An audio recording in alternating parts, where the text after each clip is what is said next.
दिल्ली, लाल किले के पास एक जबरदस्त धमाका।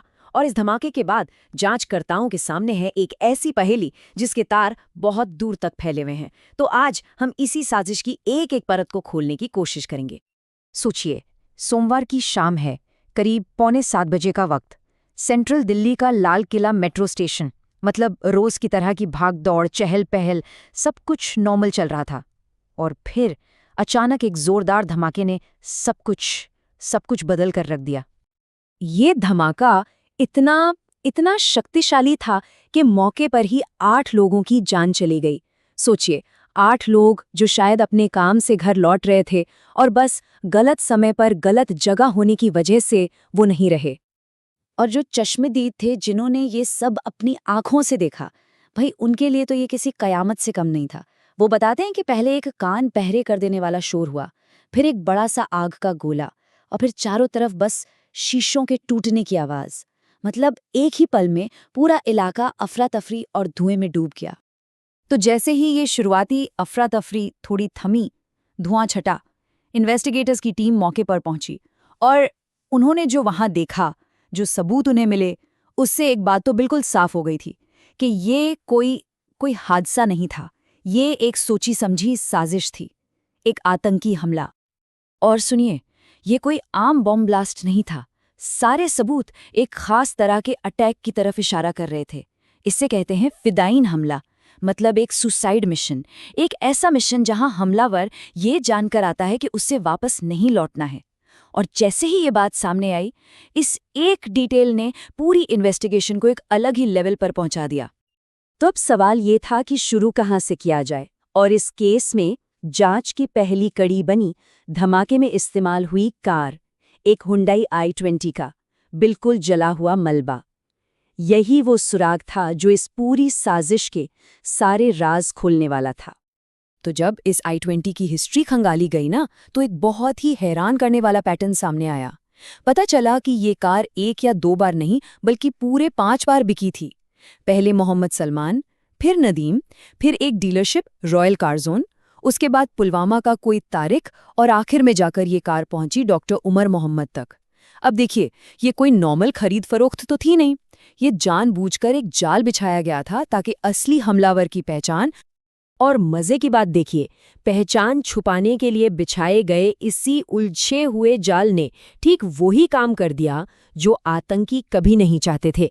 इस ट्रेल ने 2 बिल्कुल अलग अलग जगहों को जोड़ दिया, कश्मीर का पुलवामा और दिल्ली के पास फरीदाबाद।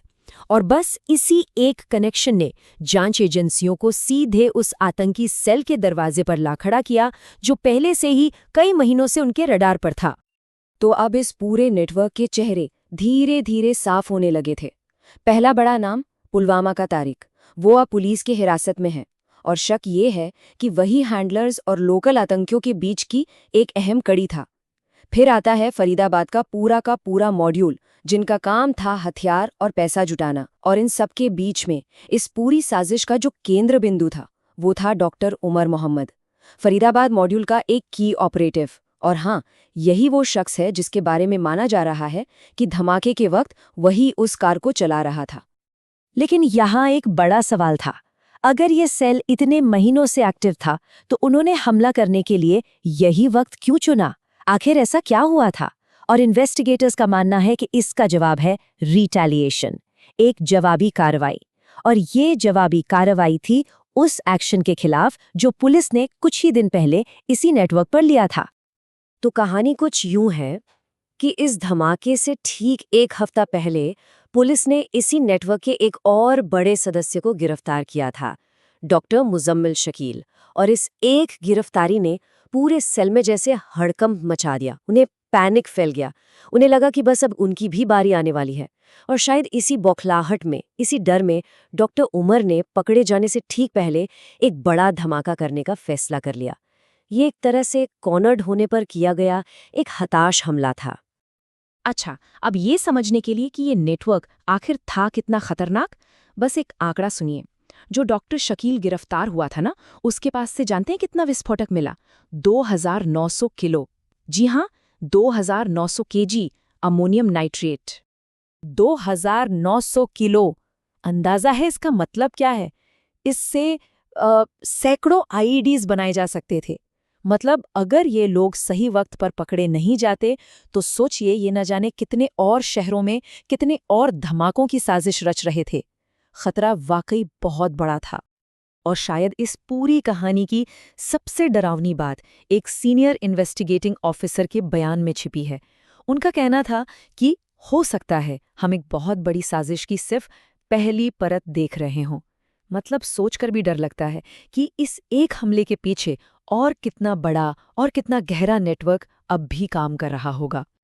और आखिर में ये पूरी कहानी हमें एक बहुत ही ज़रूरी और कहीं ना कहीं एक बेचैन करने वाले सवाल के साथ छोड़ जाती है कि हमारे शहरों की भीड़-भाड़ में, हमारी नज़रों के ठीक सामने इस तरह के आतंकी नेटवर्क आखिर कितने मजबूत हैं और वो कितनी खामोशी से अपना काम कर रहे हैं। ये एक ऐसा सवाल है जिस पर हम सबको सोचने की ज़रूरत है।